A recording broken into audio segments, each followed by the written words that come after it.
यीशु मसीह ने कहा, take up your cross and follow me. अपना क्रूस उठाओ और मेरे पीछे आओ।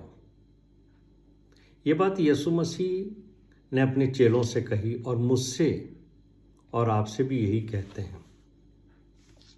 मैं हमेशा इस बात पर विचार करता हूँ कि साथ चलने में और पीछे चलने में क्या फ़र्क है। इसके अलग अलग अर्थ हो सकते हैं, लेकिन इसका स्पिरिचुअल मीनिंग का एक एग्जाम्पल मुझे बाइबल में मिलता है। जेनेसिस चैप्टर 5:24 में हनोक परमेश्वर के साथ साथ चलता था। दो व्यक्ति हैं जिनके लिए बाइबल में लिखा है कि वे परमेश्वर के साथ साथ चलते थे। उसमें एक हनोक है और दूसरा उत्पत्ति का 6वां अध्याय उसके 9वें पद में लिखा है, नूह परमेश्वर ही के साथ साथ चलता रहा। तो ये दो व्यक्ति हैं जो परमेश्वर यहोवा के साथ साथ चलते थे। साथ साथ चलना किस बात को दर्शाता है? पहली बात, दो व्यक्तियों के बीच में घनिष्ठ संबंध है, उनका लेवल एक सा है, इसलिए वो साथ साथ चलते हैं। दोनों आज्ञाकारिता में हैं, दोनों विश्वास और भक्ति के साथ चलते हैं, पवित्र जीवन बिताते हैं और लगातार परमेश्वर की संगति करते हैं। ऐसे व्यक्ति साथ साथ चलते हैं। लेकिन जब बात परमेश्वर और मनुष्य की आती है तो आप ये समझिए कि कितना अद्भुत वो व्यक्ति होगा, कितना विश्वासी वो व्यक्ति होगा, कितना घनिष्ठ संबंध उसके परमेश्वर के साथ होंगे कि परमेश्वर उससे कहता है कि तू मेरे साथ साथ चल। यीशु मसीह ने कभी नहीं कहा कि मेरे साथ साथ चलो। ये लोगों का विचार है कि हम प्रभु यीशु मसीह के साथ चलते हैं, लेकिन यीशु मसीह ने तो कभी नहीं कहा मेरे साथ चलो। यीशु मसीह ने क्या बात कही है? मेरे पीछे चलो, फॉलो मी। यीशु मसीह हमेशा लोगों को ये कहते थे, फॉलो मी। और अगर आप मत्ती का 4वां अध्याय उसका 19वां पद, 9वां अध्याय उसका 9वां पद, मरकुस का 1 अध्याय 17वां पद, लूका का 5 अध्याय 17वां पद और यूहन्ना का 1 अध्याय और 43वां पद पढ़ो तो आपको यही बातें समझने को मिलेगी। यदि आप सच्चे मन से पूरी आज्ञाकारिता के साथ उसके पीछे पीछे चलोगे तो आप कभी भी संसार में भटक नहीं सकते। इसलिए यीशु मसीह ने कहा था, मेरे पीछे चलो, फॉलो मी। जब तुम मेरी आज्ञाओं के अनुसार चलोगे तो मुझे यकीन है कि शैतान तुम्हें संसार में नहीं भटका देगा। लेकिन साथ ही उसने हमें और उन लोगों को जो उसके पीछे चलना चाहते हैं उनको एक स्पष्ट चेतावनी दी है।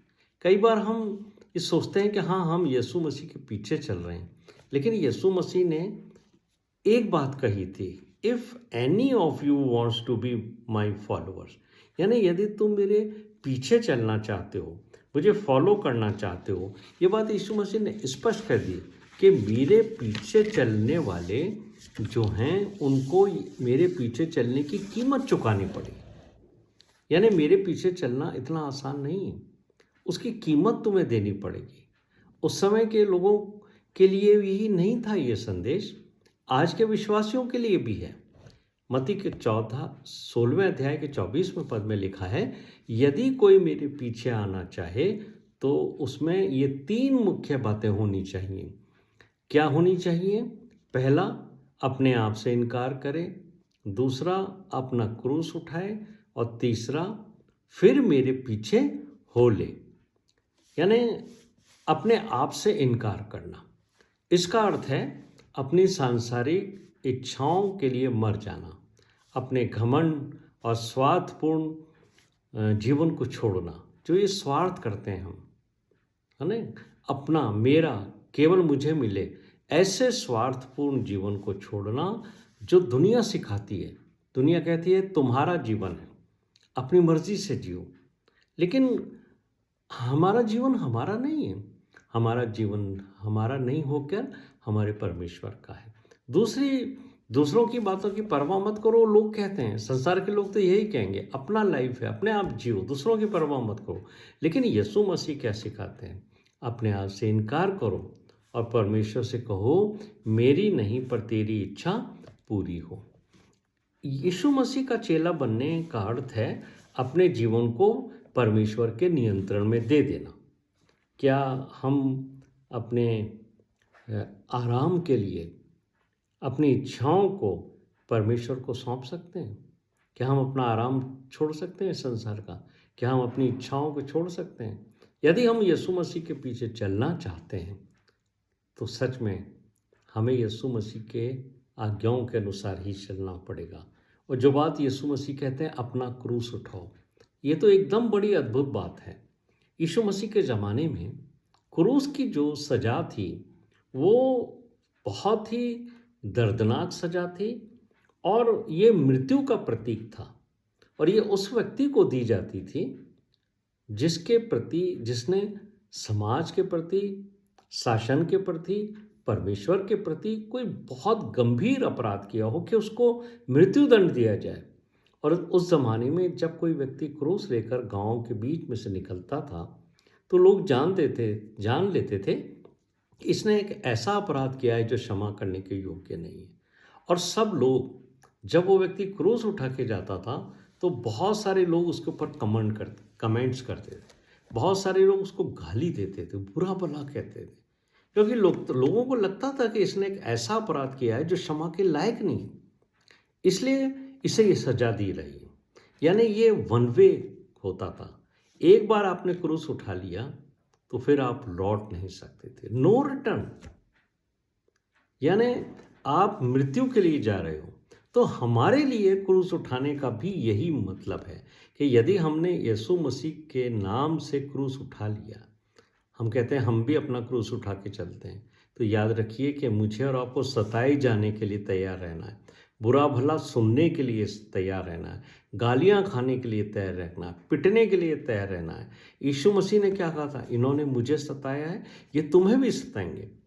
यूहन्ना का 15वां अध्याय उसके 20वें पद में यही बात लिखी है। तो क्या आप सताव सहने के लिए तैयार हो?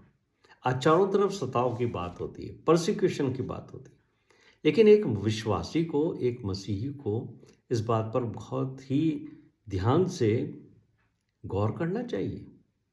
क्या मैं सताव के लिए तैयार हूँ? यीशु मसीह को जब लोग सताते थे तो क्या कभी उन्होंने विरोध किया?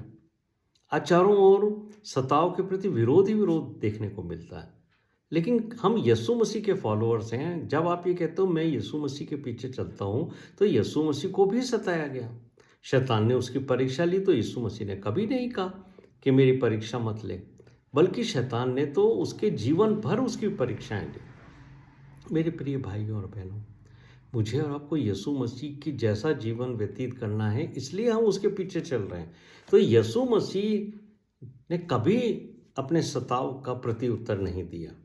लूका के 4 अध्याय के 13वें पद में लिखा है कि शैतान कुछ समय के लिए यीशु मसीह को छोड़कर चला गया, यानी उसकी परीक्षा हमेशा होती रही। कभी लोग उसको पहाड़ से नीचे गिराना चाहते थे, सताव। कभी उसके चेलों के अंदर शैतान समा जाता था और वो ऐसी ऐसी बातें करते थे, क्योंकि शैतान यही चाहता था कि यीशु मसीह अपने मिशन से भटक जाएं और कि वो लोगों के लिए अपने प्राण का बलिदान ना करें, और शैतान जो है वो लोगों के ऊपर पूरा उनके जीवन को नरक में लेके जाने के लिए तैयार कर ले। तो मेरे प्रिय भाइयों और बहनों, यीशु मसीह को भी लोगों ने डिस्करेज किया।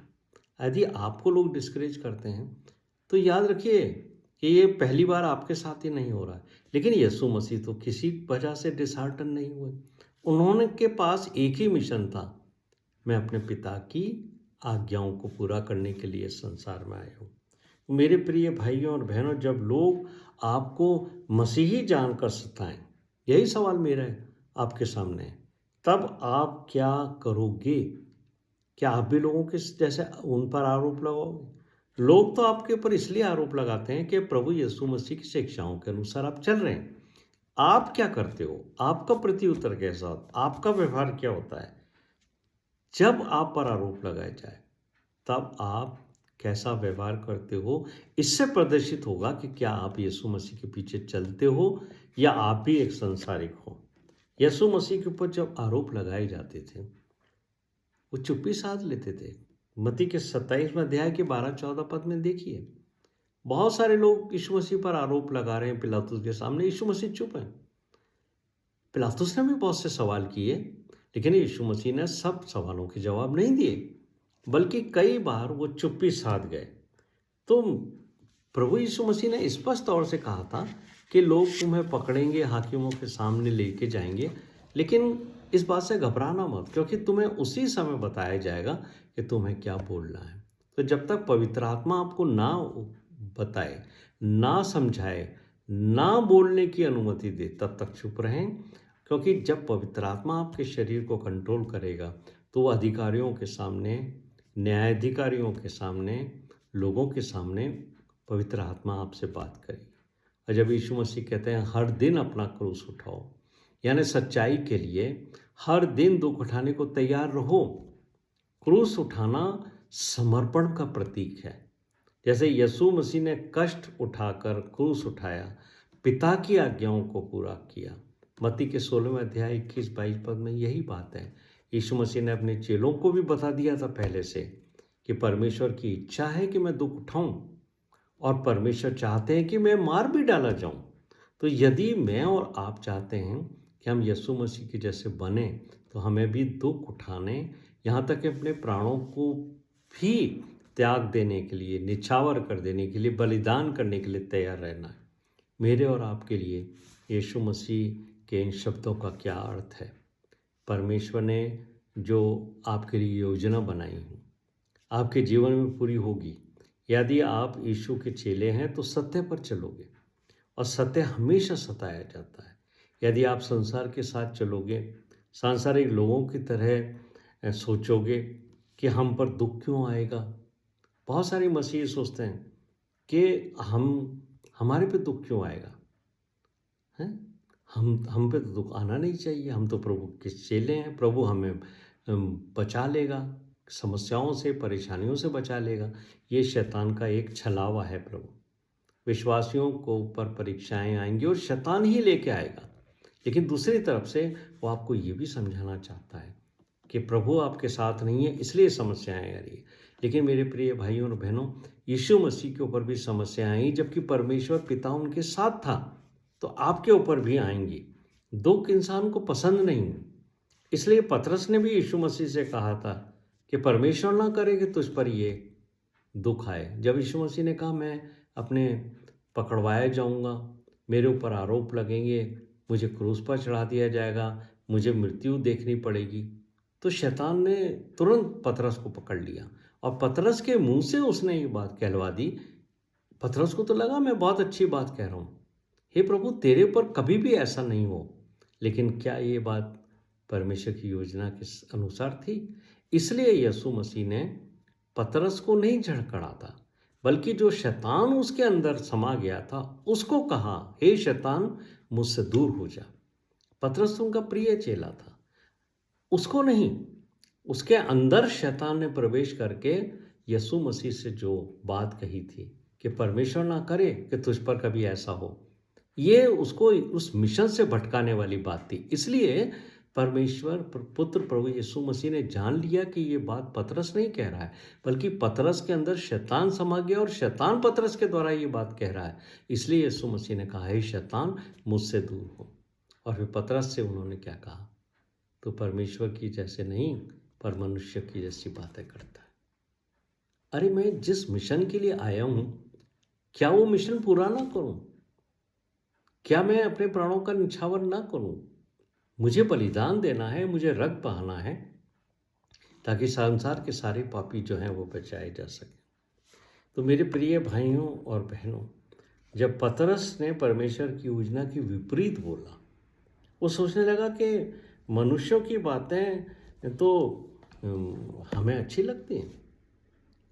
कई बार हमें लोग जो हैं वो कहेंगे कि आपके जीवन में कोई समस्या नहीं आएगी, खुदा तुम्हारी समस्याओं को पहले से पहले सॉल्व कर देगा। यही तो पतरस के कहने का तात्पर्य था कि ऐसा कभी नहीं होगा, क्योंकि परमेश्वर हमारे तेरे साथ है तो वो सब कुछ सॉल्व कर देगा, बस संसार के लोगों के साथ चलते रहो।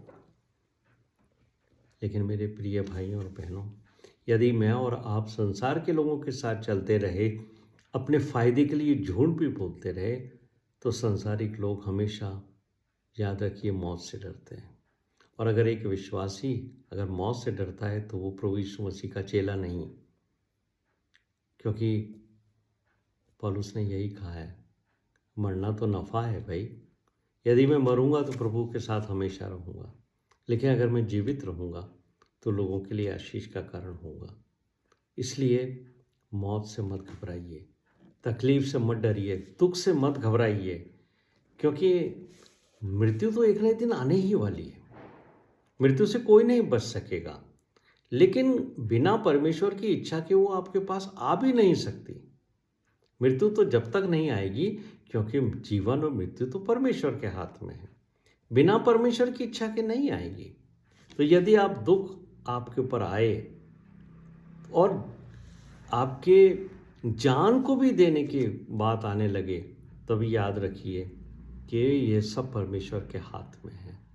इसलिए प्रभु यीशु मसीह के पीछे चलने वालों को अपने प्राणों का मोह नहीं रखना है, यीशु मसीह के जैसा व्यवहार रखना है, यीशु मसीह के जैसा चरित्र रखना है, और इस सताव के दिनों में अपने आप को तैयार करना है कि प्रभु तू जल्द आएगा और अपनी दुल्हन को लेके जाएगा। यदि हमें उसके लिए प्राण भी देना पड़े तो हम प्रभु के लिए हमेशा तैयार रहें।